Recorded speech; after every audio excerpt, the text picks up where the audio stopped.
दोस्तों नमस्कार। यहाँ पर इस वीडियो के माध्यम से मैं 3 चीज़ें आपके समक्ष रखने वाला हूँ और उसके बाद आप खुद ये डिसाइड कीजिएगा कि क्या इसी तरीके से भारत विश्व गुरु बनेगा।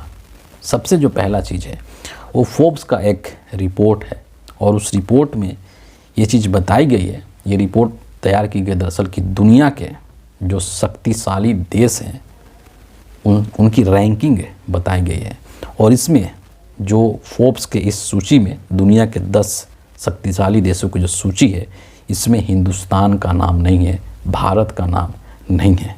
इसमें जो नंबर 1 पर है वो अमेरिका है, नंबर 2 पर चाइना है, 3 पर रसिया है, 4 पर यूके है, यूनाइटेड किंगडम है, 5 पर जर्मनी है, 6 पर दक्षिण कोरिया है, 7 पर फ्रांस है और 8 पर जापान है, 9 पर सऊदी अरब है और 10 पर इजराइल है।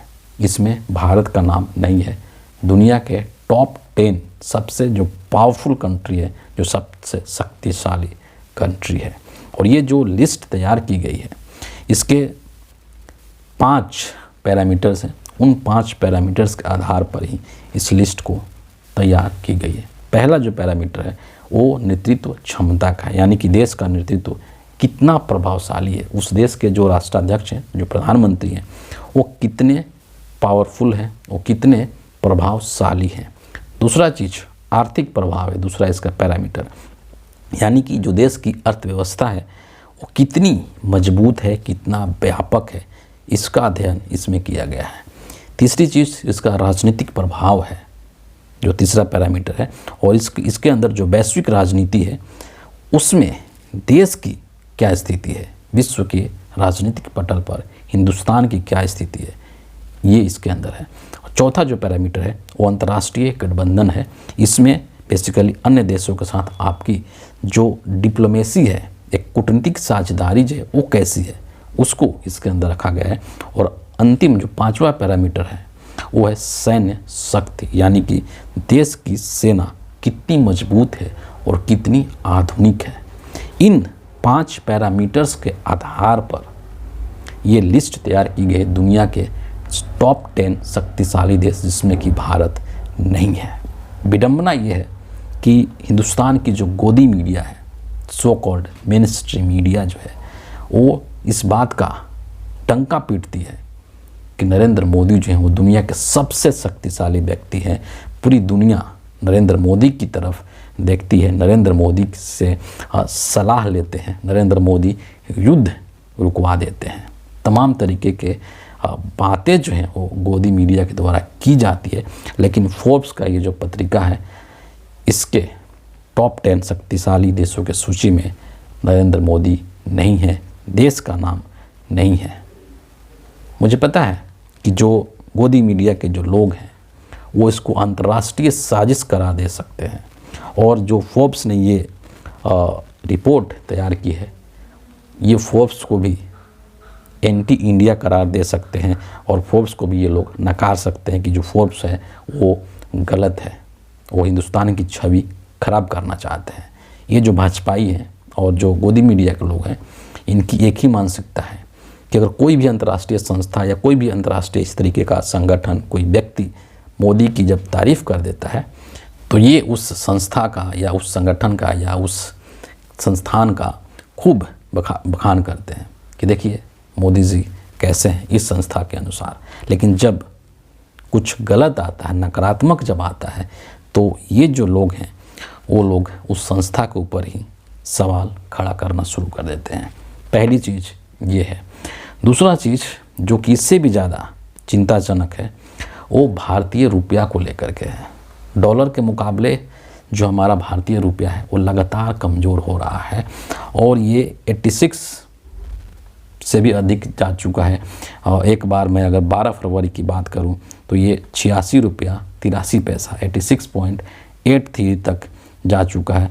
और एक दिन 6 फरवरी को ये 87 का जो मार्क है उसको भी क्रॉस कर चुका था। 87 रुपया 56 पैसा $1 का कीमत हो गया था। और याद कीजिए, आप उस दौर को याद कीजिए जब देश के प्रधानमंत्री रुपये के मूल्य के गिरने को प्रधानमंत्री की प्रतिष्ठा से जोड़ करके देखते थे। क्या कारण है हिंदुस्तान का रुपया पतला होता जा रहा है? देश आपसे जवाब मांग रहा है।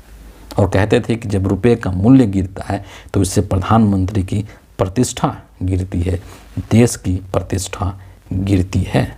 इतना ही नहीं, उस टाइम की जो बीजेपी की जो नेता थी सुषमा स्वराज, जो कि अब इस दुनिया में नहीं है, उन्होंने भी सदन के अंदर, लोकसभा के अंदर यही वक्तव्य दिया था कि देश के रुपया अगर गिरता है तो उससे देश की प्रतिष्ठा, उससे प्रधानमंत्री की प्रतिष्ठा खराब होती है। चाहती हूँ अध्यक्ष जी, रुपया केवल एक कागज का टुकड़ा नहीं होता, रुपया केवल एक करेंसी नहीं होती, इस करेंसी के साथ देश की प्रतिष्ठा जुड़ी हुई होती है और जैसे जैसे करेंसी गिरती है तैसे तैसे देश की प्रतिष्ठा गिरती है। मोदी जी से सवाल पूछा जाना चाहिए कि अब जब रुपया इस कदर गिर चुका है तो अब मोदी जी की प्रतिष्ठा कहाँ है और देश की प्रतिष्ठा कहाँ है, और गोदी मीडिया के लोग इस पर बात क्यों नहीं करते हैं? क्योंकि ये जब रुपये का मूल्य गिरता है तो इसका सीधा असर हमारे और आपके जीवन पर पड़ता है। लोगों को लगता है कि डॉलर रुपया से हमें क्या लेना है, लेकिन ऐसा बिल्कुल भी नहीं है। जो अर्थव्यवस्था है इसके अंदर चीज़ें जो हैं एक दूसरे से कनेक्टेड होती है।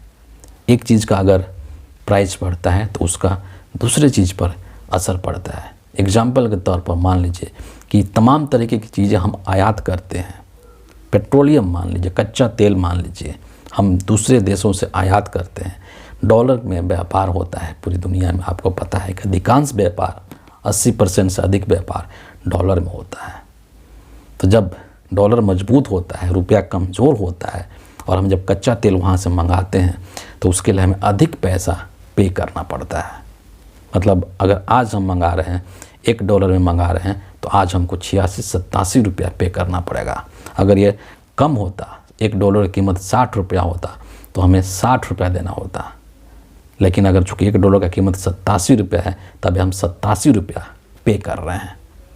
तो उससे क्या होता, आप पेट्रोलियम सपोज़ कच्चा तेल हम वहाँ से महंगा मंगा रहे हैं, ठीक है, तो उससे तमाम जो चीज़ें हैं जब देश में आती है, डीजल पेट्रोल महंगा होगा, कनेक्टिविटी महंगी होगी, किराया महंगा होगा, तमाम चीज़ें उससे जुड़ी हुई है। परिवहन महंगा होता है, मान लीजिए माल की ढुलाई एक जगह से दूसरी जगह हो रही है, वो भी चीज़ें महंगी हो जाएंगे।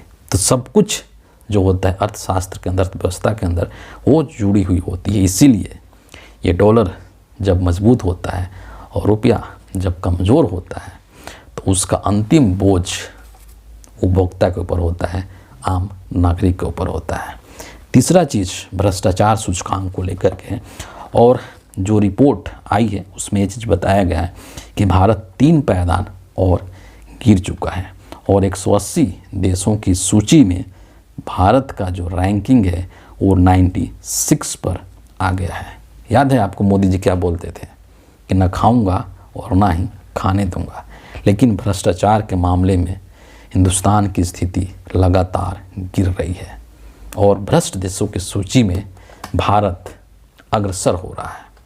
सोचिए, ये तो मैंने 3 चीज़ गिनाए, रुपया का मूल्य या शक्तिशाली देशों की सूची या फिर ये भ्रष्टाचार सूचकांक। इसके अलावा देश में तमाम ऐसी समस्याएं हैं। युवाओं के पास नौकरी नहीं है, नौकरी के लिए युवा दर दर की ठोकरें खा रहे हैं। मोदी जी खुद बोलते हैं कि देश की 80 करोड़ जनता 5 किलो अनाज पर निर्भर है।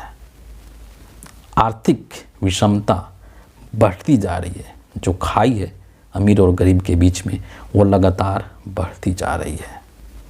एक गरीब व्यक्ति के लिए अपना खाना जुटाना दोनों टाइम का मुश्किल होता जा रहा है, क्योंकि तमाम जो चीज़ें हैं वो महंगी होती जा रही है।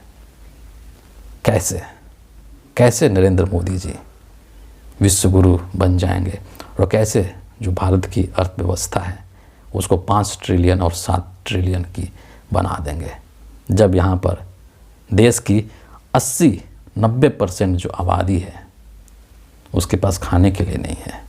वो सुबह और शाम के भोजन के लिए संघर्ष कर रहा है। अगर एक दिन उसको काम नहीं मिलेगा तो उसके घर में चूल्हा नहीं जलने वाला है।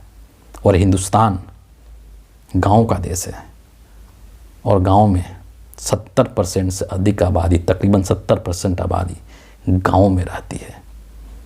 जिसके पास बुनियादी सुविधाएं नहीं हैं। तमाम लोग गरीबी रेखा से नीचे जीवन गुजर बसर करने के लिए मजबूर हैं।